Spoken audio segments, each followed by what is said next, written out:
दोस्तों मेरे YouTube channel में आपका स्वागत है। दोस्तों आज हम विज्ञान के सभी अतु लघुत्तरी प्रश्नों को इस वीडियो में सॉल्व करेंगे। तो चलिए आइए देखते हैं। पहला क्वेश्चन आपका दिया हुआ है, विद्युत धारा से आप क्या समझते हैं? इसका मात्रक लिखिए। तो विद्युत आवेश के प्रवाह को विद्युत धारा कहते हैं। विद्युत धारा की माप चालक में प्रति सेकेंड प्रवाहित आवेश की मात्रा से की जाती है। विद्युत धारा का मात्रक एम्पियर है। आवेश प्रवाह की दर को विद्युत धारा कहते हैं। अगला क्वेश्चन है, मानव में पाए जाने वाले किन्हीं दो अवशेषी अंगों के नाम लिखिए। तो अवशेषी अंग आपका हो जाएगा अपेंडिक्स, पूंछ की हड्डी, साइनस, कान की मांसपेशी, नरों में निप्पल्स इत्यादि।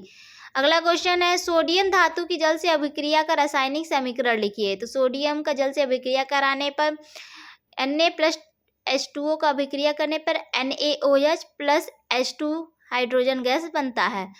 तो इसमें आपका दो लगाकर बैलेंस कर देंगे तो आपका हो जाएगा sodium hydroxide plus hydrogen gas बनेगा। अगला क्वेश्चन है, प्राथमिक उपचार के किन्हीं दो उद्देश्यों को लिखिए। तो प्राथमिक उपचार के निम्नलिखित उद्देश्य होते हैं। प्राथमिक उपचार का सबसे बड़ा उद्देश्य व्यक्ति को मृत्यु से बचाना है और उन्हें दुर्घटना से बिगड़े हुए शरीर को अत्यधिक बिगड़ने से बचाना है और पीड़ित व्यक्ति के आराम की स्थिति तक शीघ्र से शीघ्र पहुंचाना, यथाशीघ्र चिकित्सा सुविधा अस्पताल नर्सिंग होम तक पहुंचाने की व्यवस्था करना। अगला क्वेश्चन है, एड्स किस विषाणु के द्वारा होता है? तो एड्स आपका HIV वायरस के द्वारा होता है, जिसका पूरा नाम है ह्यूमन इम्यूनो डिफिशियंसी वायरस, जो मानव शरीर में प्रवेश कर उसकी प्रतिरक्षण क्षमता को नष्ट कर देता है। ऐसी स्थिति में शरीर पर किसी भी दवा या चिकित्सा का कोई असर नहीं होता है। अगला क्वेश्चन दिया हुआ है, किसी परिपथ में 5 एम्पीयर की धारा 1 घंटे के लिए प्रवाहित की जाती है।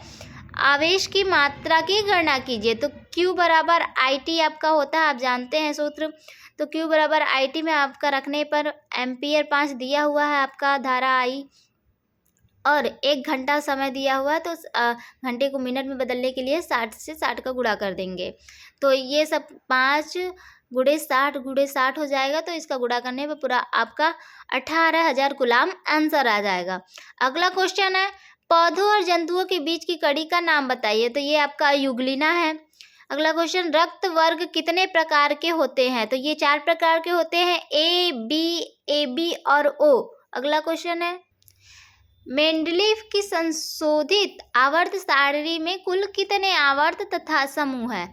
तो मेंडलीव की संशोधित आवर्त सारणी में कुल 7 आवर्त तथा 1 से 8 तक शून्य कुल 9 वर्ग या समूह है। अगला क्वेश्चन है, ऊर्जा का पिरामिड कैसा होता है? तो ऊर्जा का पिरामिड दोस्तों आपका सदैव सीधा बनता है और इसके कुछ बारे में दिया हुआ है। खाद्य कड़ी के प्रत्येक स्तर पर उपभोक्ता केवल 10% ऊर्जा के अपने शरीर द्रव्यमान में रूपांतरित करता है। अतः किसी भी पारिस्थितिकी तंत्र के मूल उत्पादकों में सर्वाधिक ऊर्जा होगी तथा प्रथम, द्वितीयक और अन्य श्रेणियों के उपभोक्ताओं में ऊर्जा की मात्रा क्रमशः कम होती जाएगी। अतः ऊर्जा का पिरामिड सदैव सीधा बनता है। अगला क्वेश्चन है, विद्युत धारा का ऊष्मीय प्रभाव किसे कहते हैं? तो इसका उत्तर हो जाएगा, विद्युत धारा के प्रवाह से किसी चालक में ऊष्मा पैदा होने की प्रक्रिया को विद्युत धारा का ऊष्मीय प्रभाव कहते हैं। विद्युत धारा के ऊष्मीय प्रभाव को उपयोग करके अनेक उपयोगी उपकरण बनाए गए हैं, जैसे प्रेस, विद्युत अंगीठी, पानी गर्म करने की केतली, कमरा गर्म करने का हीटर, टोस्टर, ओवन, बल्ब आदि। सर्वाहारी जंतु किसे कहते हैं? तो उत्तर हो जाएगा, जो मांसाहारी तथा शाकाहारी दोनों प्रकार का भोजन कर लेते हैं उन्हें सर्वाहारी कहते हैं। अगला क्वेश्चन है, चुंबक के कोई 2 उपयोग बताइए। तो इसका उत्तर हो जाएगा, लोहे के कारखानों में बड़े बड़े लोहे के टुकड़ों को उठाने के लिए चुंबक युक्त क्रेनों का प्रयोग किया जाता है। दूसरा है, विद्युत मोटर में इनका उपयोग विद्युत यंत्रों जैसे पंखा, कपड़े धोने वाली मशीन आदि में किया जाता है। अगला क्वेश्चन है, आकाशीय बिजली गिरने पर पहले चमक दिखाई देती है फिर गरज सुनाई देती है, क्यों? इसका उत्तर हो जाएगा, क्योंकि बिजली की चमक की गति ज़्यादा होती है और गरज की गति कम होती है, इसलिए पहले चमक दिखाई देती है फिर गरज सुनाई देती है। जैसे आकाश में रॉकेट छोड़ने पर पहले रॉकेट दिखाई देता है फिर उसकी आवाज़ सुनाई देती है। अगला क्वेश्चन है, मनुष्य के किन्हीं अवशेषी अंगों के नाम लिखिए। ये सारे क्वेश्चन आपके रिपीटेड क्वेश्चन हैं जो कि परीक्षा की दृष्टि से बहुत ही महत्वपूर्ण है। तो दोस्तों इसको आप देखते और सुनते जाइए, दिमाग में इसको रख लीजिए एकदम अच्छी तरह से, क्योंकि ये पिछले वर्षों में पूछा जाने वाला क्वेश्चन है। तो अवशेषी अंग आपके हैं पूंछ, निभेशक पटल, कर्णपल्लों की पेशियाँ, अपेंडिक्स, अक्ल दाढ़ आदि। अगला क्वेश्चन है, खाद्य जाल को समझाइए। तो किसी भी परितंत्र में विद्यमान खाद्य श्रृंखलाओं की परस्पर अंतःक्रिया से जो जटिल जाल बनता है यह खाद्य जाल कहलाता है। जैसे घास उत्पादक हो गया आपका, घास को टिड्डा खाता है, ये प्राथमिक उपभोक्ता होता है, और फिर टिड्डे को छिपकली या गिरगिट खाती है तो ये द्वितीय उपभोक्ता के अंतर्गत आते हैं, और गिरगिट या छिपकली को बाज खा जाते हैं तो ये तृतीय उपभोक्ता के अंतर्गत आते हैं। ये आपका खाद्य श्रृंखला के अंतर्गत आते हैं और इसी से खाद्य जाल भी बनते हैं। किसी बालक के सिरों का विभवांतर 8 वोल्ट है तथा उसमें 2 एम्पियर की धारा प्रवाहित हो रही है, तो चालक का प्रतिरोध ज्ञात कीजिए। दोस्तों यहाँ पे क्वेश्चन में बालक दे दिया है यहाँ, जबकि चालक होगा। तो इसमें उत्तर चलिए देखते हैं क्या होगा। आप जैसा कि सूत्र जानते हैं V बराबर आई और IR होता है आपका। तो I धारा आपका होता है, R प्रतिरोध को प्रदर्शित करता है। तो इसमें आपका विभवांतर 8 वोल्ट दिया हुआ है और धारा 2 एम्पियर दिया हुआ है, तो आपका प्रतिरोध निकालना है। तो सूत्र में आप इसको रख देंगे, फिर पक्षांतर इधर कर लेंगे तो ये आपका 8 2 से कट जाएगा तो R बराबर 4 ओम हो जाएगा। प्रतिरोध का मात्रक ओम होता है, तो आपका आंसर 4 ओम हो जाएगा। अगला क्वेश्चन है, धातु कर्म किसे कहते हैं? धातु कर्म के विभिन्न चरणों के नाम लिखिए। तो अयस्क से अशुद्धि को दूर करके धातु को निकालने तथा शुद्ध करने का प्रक्रम धातु कर्म कहलाता है। जैसे इसका वो चरण है, सांद्रण करना, निस्तापन, भर्जन, प्रगलन, धातु का शोधन। अगला क्वेश्चन है, आवर्त सारणी में दुर्लभ मृदा तत्वों लैंथेनाइड्स के परमाणु क्रमांक लिखिए। आवर्त सारणी में इन्हें कहाँ रखा गया है? तो इसका उत्तर हो जाएगा परमाणु क्रमांक 57 से 71 तक तत्वों का दुर्लभ मृदा तत्व कहते हैं। इन्हें मुख्य आवर्त सारणी में बाहर नीचे रखा गया है। अगला क्वेश्चन है, एड्स विषाणु के शरीर में संक्रमण होने से किस प्रकार की कोशिकाओं की कमी हो जाती है? तो इसका उत्तर हो जाएगा एड्स विषाणु यानी HIV के कारण शरीर को बाहरी संक्रमण से बचाने वाली कोशिकाएं लिम्फोसाइट्स T4 कोशिकाओं की कमी हो जाती है। अगला क्वेश्चन है, रक्त जमने में फाइब्रिनोजन की क्या भूमिका है? लिखिए। तो उत्तर देखते हैं, प्लाज्मा में उपस्थित फाइब्रिनोजन नामक निष्क्रिय प्रोटीन फाइब्रिन में बदल जाती है जो रेशे की भांति होती है। अनेक फाइब्रिन के रेशे चोट या क्षतिग्रस्त स्थान के ऊपर जाल के रूप में जम जाते हैं। इन रेशों में रक्त कणिकाएं RBC एवं WBC उलझ जाती हैं और क्षतिग्रस्त लाल थक्का जम जाते हैं और रक्त का बहना बंद हो जाता है। अगला क्वेश्चन है, अयस्क के सांद्रण की क्यों आवश्यकता है? लिखिए। सांद्रण की सामान्य 2 विधियां क्या है? नाम लिखिए। तो इसका उत्तर है, अयस्क का सांद्रण अयस्क का प्राथमिक उपचार होता है। इसमें अशुद्धियों, मिट्टी, कंकड़, पत्थर आदि को अलग किया जाता है। इसकी कुछ विधियां हैं, गुरुत्वीय पृथक्करण विधि, चुंबकीय पृथक्करण विधि, फेन प्लवन विधि आदि। अगला क्वेश्चन देखते हैं, सब रिपीटेड क्वेश्चन है आपका। विद्युत धारा की परिभाषा एवं मात्रक को स्पष्ट कीजिए। तो विद्युत आवेश के प्रवाह को विद्युत धारा कहते हैं। विद्युत धारा की माप चालक में प्रति सेकंड प्रवाहित आवेश की मात्रा से की जाती है। विद्युत धारा का मात्रक एम्पियर होता है। अगला क्वेश्चन है, एड्स रोग किस विषाणु के द्वारा होता है?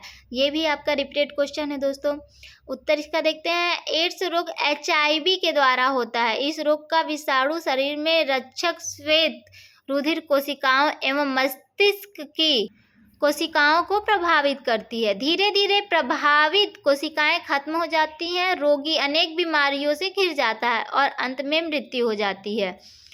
अगला क्वेश्चन है, समजात अंग किसे कहते हैं? उदाहरण सहित स्पष्ट करें। तो इसका आंसर देखते हैं, समजात अंग वे अंग होते हैं जो उत्पत्ति एवं संरचना से समान होते हैं लेकिन कार्य में भिन्न होते हैं। जैसे चमगादड़ के पंख उड़ने के लिए है, मनुष्य के हाथ वस्तुओं को पकड़ने के लिए। यहाँ पे आपका साथ दे दिया है, गलत दे दिया है। अगला क्वेश्चन है, किसी परिपथ में 5 एम्पीयर की धारा 1 घंटे के लिए प्रवाहित की जाती है, आवेश की मात्रा की गणना कीजिए। तो दोस्तों आपका यहाँ पे दे दिया है आवेश निकालना है। तो आपका सूत्र है Q बराबर IT होती है सूत्र आपका। तो यहाँ पे जब आपका आवेश निकालना है तो यहाँ पे देखेंगे आपका एम्पियर I दिया हुआ है और इसके बाद 1 घंटे का समय आपका दिया हुआ है। तो पहले हम क्या करते हैं, घंटे को सेकंड में चेंज करने के लिए 60 से 60 में गुणा कर लेते हैं। फिर इसको सूत्र में रखते हैं, Q बराबर IT में 5 I की जगह और T 3600, इसको गुणा करने पर आपका 18,000 कूलाम आंसर हो जाएगा।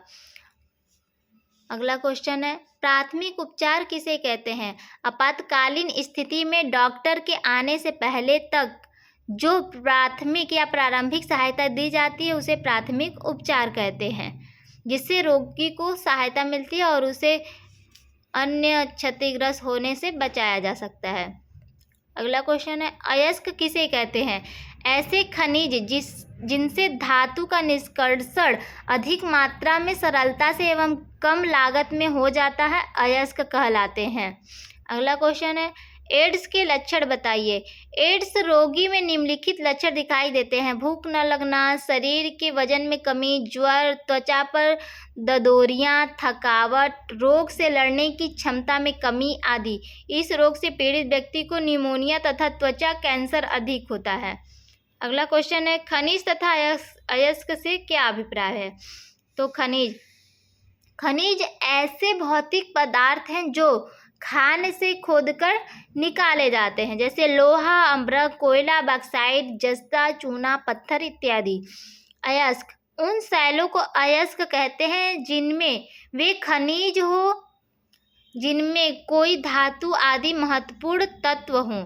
अयस्कों को खनन करके बाहर लाया जाता है, फिर इसका शुद्धिकरण करके महत्वपूर्ण तत्व प्राप्त किए जाते हैं। अगला क्वेश्चन है, यदि पृथ्वी से सभी पौधे समाप्त हो जाएं तो जंतु जगत पर क्या प्रभाव पड़ेगा? यदि पृथ्वी से सभी पौधे समाप्त कर दिए जाएं तो खाद्य श्रृंखला के सभी पोषी स्तर के जीव भोजन के लिए एक दूसरे पर निर्भर करते हैं। यदि किसी एक स्तर को नष्ट कर दिया जाए तो पूरी खाद्य श्रृंखला पर असर पड़ेगा।